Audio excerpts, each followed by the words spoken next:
Hello అండి. నేను మీ doctor Kareddy Sridhar Reddy. నేను లేజర్ సర్జన్‌ని. నేను ట్రీట్మెంట్ రేంజ్ హాస్పిటల్ కూకట్పల్లి, హైదరాబాద్‌లో అవైలబుల్ ఉంటాను. ఫిషర్ అంటే ఏంటి? అండ్ ఫిషర్‌కి ఈ ఆల్కహాల్‌కి ఏంటి లింక్ అనేది వాళ్ళు తెలుసుకుందాం.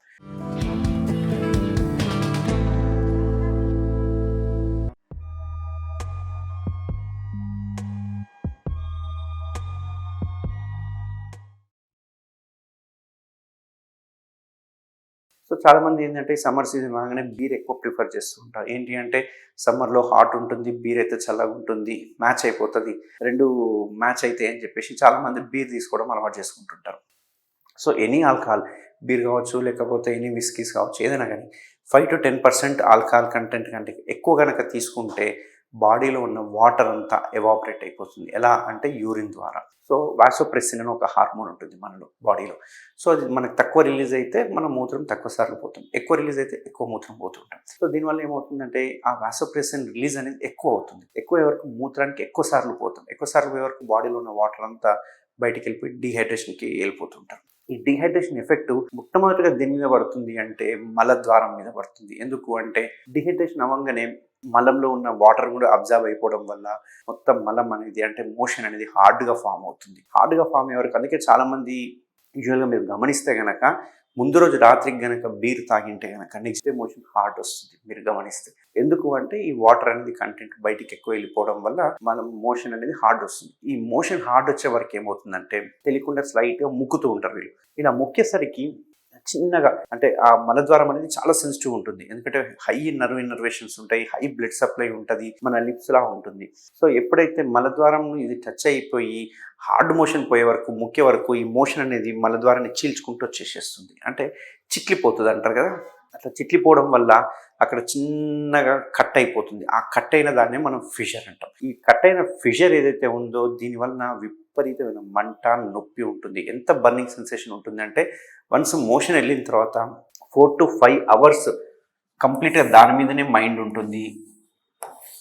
4-5 అవర్స్ వరకు కంప్లీట్గా మంట, పెయిన్ ఇవన్నీ ఉంటాయి. యూజువల్గా చూసుకుంటే దీన్ని మనము ఈ విధంగా డివైడ్ చేస్తాం క్లాక్ వైజ్గా. చాలామందికి ఈ కింది వైపున ఇలా కట్ అవుతుంది. ఇట్లా కట్ అయిన దాన్నే మనము ఫిషర్ అంటాం. ఈ ఫిషర్ వల్ల సిమ్టమ్స్ ఏముంటాయి అంటే విపరీతమైన మంట, నొప్పి ఉంటుంది అన్నట్టు. ఆ మంట, నొప్పి 5-6 గంటలు ఉంటుంది. అంతేకాకుండా అక్కడ నుంచి ఒక రకమైన తెల్లటి జిగురు లాంటిది కారుతూ ఉంటుంది.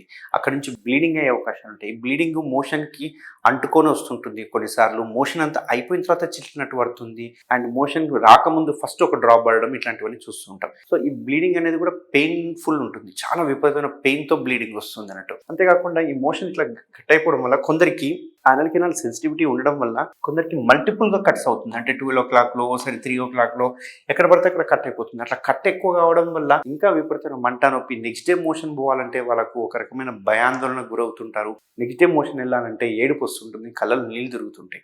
దానివల్ల వీళ్ళు ఏం చేస్తారంటే మోషన్ ఆపేసుకుంటారు. నెక్స్ట్ డే పోకుండా ఆపేసుకుంటారు. ఇట్లా పోయేది ఆపుకోవడం వల్ల ఏమవుతుంది, నెక్స్ట్ డే మోషన్ ఇంకా హార్డ్గా ఫామ్ అవుతుంది. ఇంకా హార్డ్గా ఫామ్ అయిపోయి నెక్స్ట్ డే మళ్ళీ మోషన్ ఎలా అంటే మళ్ళీ ముఖాల్సి వస్తుంది. సో ఇదన్నీ ఒక విషల్ సైకిల్ లాగా ఉంటున్నట్టు. సో మనం తీసుకునే ఫుడ్ను బట్టి మనకు మోషన్ ఎలా వస్తుంది అనేది ఆధారపడి ఉంటుంది. సో ఎప్పుడైతే మనం వాటర్ కంటెంట్ తక్కువ తీసుకునే వరకు మోషన్ హార్డ్గా ఫామ్ అవడం ఇట్లాంటివన్నీ చూస్తూ ఉంటాం అన్నట్టు. ఇట్లా కట్ అయితే ఏం చేయాలి మరి దీనికంటే ఇమీడియట్ రెమెడీ అనుకుంటే కనుక నేను ఎప్పుడు చెప్తుంటాను సిడ్జ్ బాత్ చేయాలని చెప్తుంటాను. సిడ్జ్ బాత్ అంటే ఏంటి అంటే ఒక టబ్బు తీసుకొని ఆ టబ్బులో హాట్ వాటర్ వేసేసుకొని ఈ హాట్ వాటర్లో బెటాడిన్ అని ఒక మందు దొరుకుతుంది. బెటాడిన్ వేసుకొని 2 చెంచాలు అందులో కూర్చోవాలి. అందులో కూర్చొని మోషన్ పోయేటప్పుడు ఎలా అయితే పట్టుకొని వదులుతామో అలా పట్టుకొని వదులుతూ ఉండాలి. అప్పుడు అక్కడ ఉన్న స్పింటర్స్, మజిల్స్ ఇవన్నీ రిలాక్స్ అవుతాయి. ఎందుకంటే హాట్ వాటర్ కాబట్టి. అందులో ఉన్న బెటాడిన్ మందు ఏదైతే ఉందో అక్కడంతా మోషన్ అంటుకోకుండా క్లీన్ చేస్తూ ఉంటుంది. ఇలా చేయడం వల్ల కొంచెం రిలీఫ్ ఉంటుంది. దాంతోపాటు కొన్ని యాంటీ పెయిన్ కిల్లర్స్ కానీ లేకపోతే అనస్థెటిక్ క్రీమ్స్ కానీ ఇట్లాంటివి అప్లై చేయడం వల్ల టెంపరీ రిలీఫ్ దొరుకుతుంది.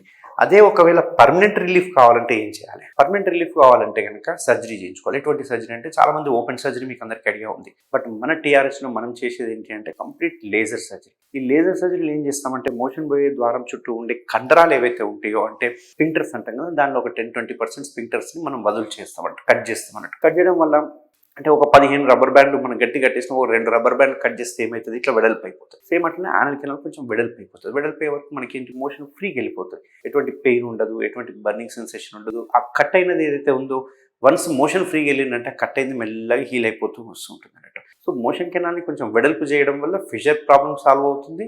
అండ్ మళ్ళీ ఫ్యూచర్లో కూడా ఫిషర్స్ కానీ పైల్స్ రాకుండా కూడా మనం అరికట్టచ్చు. ఎందుకంటే మోషన్ టైట్గా ఉందనుకోండి కెనాల్ కనుక, మోషన్ కెనాల్ అంటే యానల్ కెనాల్, అప్పుడు మోషన్ హార్డ్గా పోవడం వల్ల ఫిషర్ వస్తుంది. ఫిషర్తో పాటు మెల్లగా పైల్స్ కూడా డెవలప్ అయ్యే అవకాశాలు ఉంటాయి. సో ఈ రకంగా మనం వెడల్పు చేయడం వల్ల కొంచెం వరకు పైల్స్ వచ్చే అవకాశాలు తక్కువ ఉంటుంది. అండ్ మోషన్ ఫ్రీగా వెళ్ళిపోతారు కాబట్టి వాళ్ళకి ఎటువంటి పెయిన్ ఉండదు, బర్నింగ్ సెన్సేషన్ ఇట్లాంటివి ఉండదు. ఇది just 5 to 10 minutes surgery and within 1 day discharge చేయడం జరుగుతుంది. సెకండ్ డే నుంచి వాళ్ళ పనులు చేసుకోవచ్చు. ఎటువంటి పథ్యం కానీ, ఎటువంటి బెడ్ రెస్ట్ కానీ, ఎటువంటి బ్లీడింగ్ కానీ, ఎటువంటి పెయిన్ కానీ ఏది ఉండదు అన్నట్టు. సో ఓపెన్తో కంపేర్ చేస్తే very simple procedure and precise కూడా ఉంటుంది. ఎందుకంటే ఎంత కట్ చేయాలో అంతే కట్ చేయవచ్చు. చాలా మందికి ఒక అపోహ ఉంది, ఈ విధంగా వదులు చేసుకుంటే ఓసారి మోషన్ కంట్రోలింగ్ పోతుంది, దానివల్ల డైపర్లు వేసుకోవాలి లైఫ్ లాంగ్ అనే అపోహ చాలా మందికి ఉంది. అవుతుండొచ్చు ఒకరికి ఇద్దరికి అట్లా. అది బికాస్ ఆఫ్ ఓపెన్ సర్జరీ వలన మనం బ్లేడ్తో కట్ చేసేటప్పుడు ఎక్కువ తక్కువ కట్ చేయడం వాళ్ళు కావచ్చు, లేకుంటే ప్రాపర్గా సర్జికల్ టెక్నిక్స్ లేకుండా సడన్గా కట్ చేయడం ఇట్లాంటివి చేస్తే కొందరికి ఆ సిచ్యువేషన్ ఉంటుంది. బట్ లేజర్లో అటువంటి ఛాన్సెస్ అనేది 100% ఉండదు. ఎందుకు అంటే లేజర్ బీమ్ ఏదైతే ఉందో ఎంత కట్ చేయాలో అంతవరకు మనము చేతితో కట్ చేసుకోవచ్చు కాబట్టి దాంట్లో ఎటువంటి బ్లేడ్ వాడడం కాబట్టి ఆ ఛాన్సెస్ అనేవి ఉండవు. సో ఎవరికైనా ఇట్లాంటి ఫిషర్ కనుక ఉంటే తప్పకుండా నేను TRHలో కన్సల్ట్ అవ్వండి. లేజర్ చేయడం వల్ల దీన్ని పర్మనెంట్గా మనం సొల్యూషన్ అనేది తీసుకోవచ్చు. Thank you very much.